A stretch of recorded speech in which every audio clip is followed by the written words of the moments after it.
Vamos a analizar ya esos resultados con el experto en política internacional, Adrián Celaya. Adrián, ¿qué tal? Muy buenas tardes.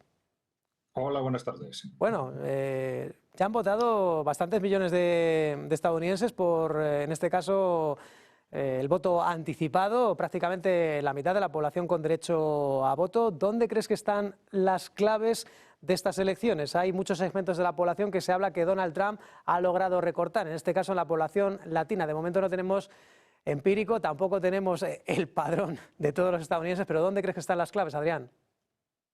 Bueno, primero hay una primera clave que es digamos, las problemáticas características de estas elecciones, en el sentido de que es realmente sorprendente que en la que se supone que es la primera potencia tecnológica y económica del mundo, la calidad del proceso electoral sea tan deficiente y de forma tan continuada, ¿no? Es decir, es algo que está generando problemas técnicos, políticos desde hace muchísimos años y no acaba de solucionarse, ¿no? Y esto en sí mismo es bastante sospechoso, porque si estuviéramos con una nación, de un país en desarrollo, pues sería más o menos comprensible. En Estados Unidos parece que no. Y esto aparentemente solo tiene una explicación, y es que hay una cierta voluntad política de mantener un cierto margen de hacer pequeñas chapuzas, digamos, en el proceso, ¿no? Y esto ya genera una cierta incógnita sobre el resultado final si esos resultados son muy ajustados, lo cual es un factor añadido para generar también inestabilidad, desconfianza sobre la veracidad de los resultados, etcétera, ¿no?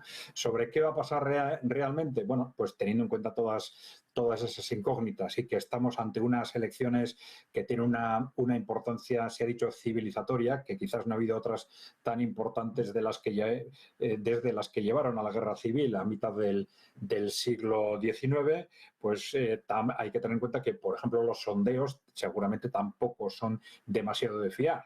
Siempre hay un cierto margen en los sondeos electorales de utilización de estos sondeos a efectos de impulsar una corriente política u otra, pero claro, mucho más a medida que más trascendentes son estas elecciones, y en este caso es muy especialmente, con lo cual las incógnitas son muy altas, a pesar de que hay una sensibilidad muy importante o una sensación muy, muy extendida de que Trump está teniendo, digamos, unas posibilidades muy altas de conseguirlo, que ha ido mejorando posiciones durante los últimos meses, pero estamos hablando de sensaciones, de intuiciones en círculos concretos y tal, que tampoco nos dan datos realmente fiables. Lo que sí sabemos es que posiblemente, salvo que las diferencias en los resultados sean muy altas, Estados Unidos de una forma u otra va a entrar en unos días o semanas de inestabilidad política muy alta. El candidato a la vicepresidencia de la Casa Blanca por el Partido Republicano, J.D. Vance, lo han escuchado diciendo que no teme a las encuestas, que en este caso cree que el candidato más óptimo para políticas de prosperidad para Estados Unidos en los próximos 4 años es el republicano Donald Trump. También en este caso hablaba, Adrián, volvemos contigo. No sé si quizá Donald Trump ha concretado más sus propuestas, sobre todo las propuestas económicas, que Kamala Harris. En este caso, los impuestos de Donald Trump pues parece que son bastante, bueno, pues ha dicho bastantes porcentajes, bajar el tipo mínimo de sociedades, hablaba de unos impuestos del 100% de aranceles sobre productos que se fabrican fuera de Estados Unidos.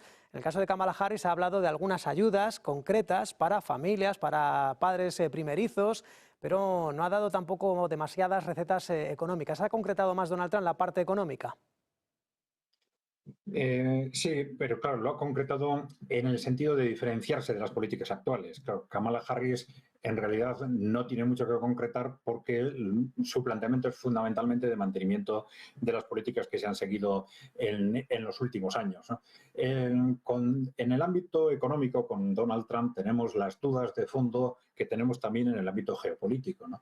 Es decir, en qué medida en este segundo mandato va a responder a los principios ideológicos conceptuales que inspiraban el trumpismo en su origen, o de alguna forma, como hizo en el primer mandato, pues va a adoptar pequeñas medidas intentando salir del paso como pueda. Porque claro, el trumpismo en principio, desde sus fundamentos, plantea una auténtica reestructuración también económica de Estados Unidos y de alguna forma poner fin pues, a estos problemas estructurales que suponen el sobreendeudamiento, el déficit descontrolado, bueno, la insuficiente inversión, etcétera, ¿no?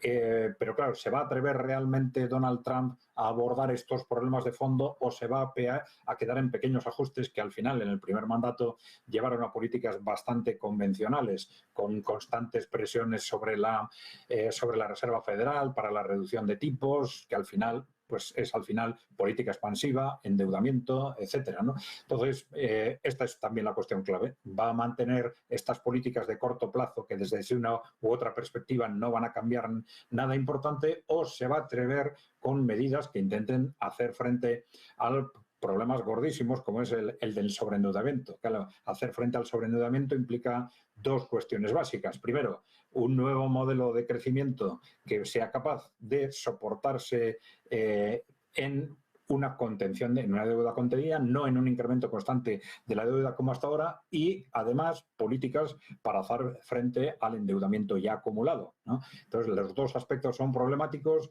los dos aspectos quería ponerlo sobre la mesa el trumpismo en su versión original, pero viendo lo que sucedió en el primer mandato, pues puede haber bastantes dudas de que realmente las políticas de Trump sean sustancialmente distintas de las políticas económicas de los demócratas. Hay una diferencia fundamental y es que entonces Trump era un outsider no solo en general en la política de Estados Unidos, sino incluso en su propio partido, mientras que ahora en principio tiene más poder. Controla aparentemente mayoritariamente su partido y parece que los grupos que le apoyan, tanto desde el ejército como desde los servicios de inteligencia, tienen una mayor capacidad de influencia sobre el conjunto de la administración. Entonces, sí hay más expectativas que en el primer mandato de que este segundo mandato de Trump sea, en este sentido, más fiel al trumpismo en cuanto tal y podamos ver políticas realmente más novedosas, más diferenciadas de lo que han sido las políticas económicas demócratas.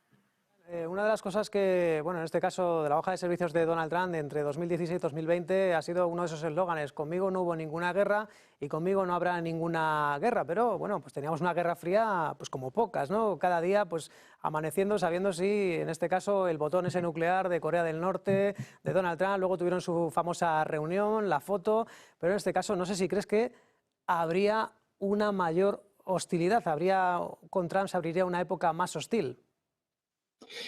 Bueno, en principio, Por los vamos a ver, habría aranceles. que pensar que no. Lo que sabemos que con Harris va a haber una continuidad con las políticas anteriores y, por lo tanto, unas políticas que nos han situado al borde de la guerra mundial.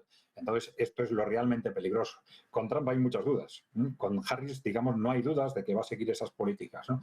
Con Trump hay muchas dudas, viendo en cuenta estas contradicciones continuas de su primer mandato, que en este momento se manifiestan en que, por un lado, hay esas declaraciones continuadas de que ellos van a asegurar la paz mundial, que van a llegar a un acuerdo con respecto a Ucrania, pero, por otro lado, en sus políticas, sobre todo en Oriente Medio, pues plantean pues, bueno, una gran agresividad con respecto a Irán, un apoyo total a Israel, con declaraciones en la propia campaña animando a Israel a que se bombardeen las centrales nucleares iraníes. Esto es una contradicción que no sabemos muy bien a dónde nos va a llevar, pero que además va a ser imposible de mantener. Es decir, teniendo en cuenta la coordinación estratégica que en este momento existe ya entre Rusia, China e Irán, no va a ser posible mantener una política de llegar a acuerdos con Rusia en Europa y a la vez animar a Israel a atacar en Oriente Medio. Porque Irán, independientemente de estos acuerdos estratégicos a los que ha llegado con China y sobre todo con Rusia, pues claro, es una pieza clave de Oriente Medio. Si Irán es sometido pues por Estados Unidos, pues esto implicaría para los países emergentes perder Oriente Medio, que al final es una parte central del mundo, tanto desde el punto de vista político como económico, algo que sería un golpe impresionante para ese mundo emergente, y eso no lo iban a aceptar. intentar someter a Irán supondría también entrar en una guerra directa al final con Rusia y con China. Entonces, hay una contradicción que de alguna forma va a tener que resolver. Esperemos que esa forma de resolverlo sea a la vez que se intenta mantener desde Estados Unidos una relación amistosa con Israel, pero conteniéndole y obligándole a cerrar el conflicto de alguna forma. Pero claro, con un Israel que está ya en una posición tan agresiva y con una parte del Estado profundo norteamericano apoyándole en esa estrategia agresiva y belicista y de escalada, pues eso no va a ser nada fácil, desde luego. En 30 segundos, Adrián, que me tengo que ir a la apertura del mercado. ¿Tú crees que este clima tan polarizado ha beneficiado a Donald Trump? Bueno, ¿Se mueve sí, mejor en ese terreno, quizás? Creo que sí, me has dicho 30 segundos, no sé si puedo decir mucho más. Creo que sí, porque esa polarización de alguna forma define claramente que hay algo realmente muy importante en juego, ¿no? Y eso es lo que realmente ayuda a que la población piense que, frente a lo que se pensaba tradicionalmente de que todos son iguales, republicanos y demócratas, esta vez realmente hay diferencias entre los unos y los otros. Presidente de CAI Group, lo estaremos siguiendo muy de cerca estos resultados y ver si efectivamente Donald Trump ha logrado convencer más a las masas y se ha beneficiado de este clima un poco o un tanto polarizado. Gracias y feliz tarde. Muy bien, gracias a vosotros. Un saludo.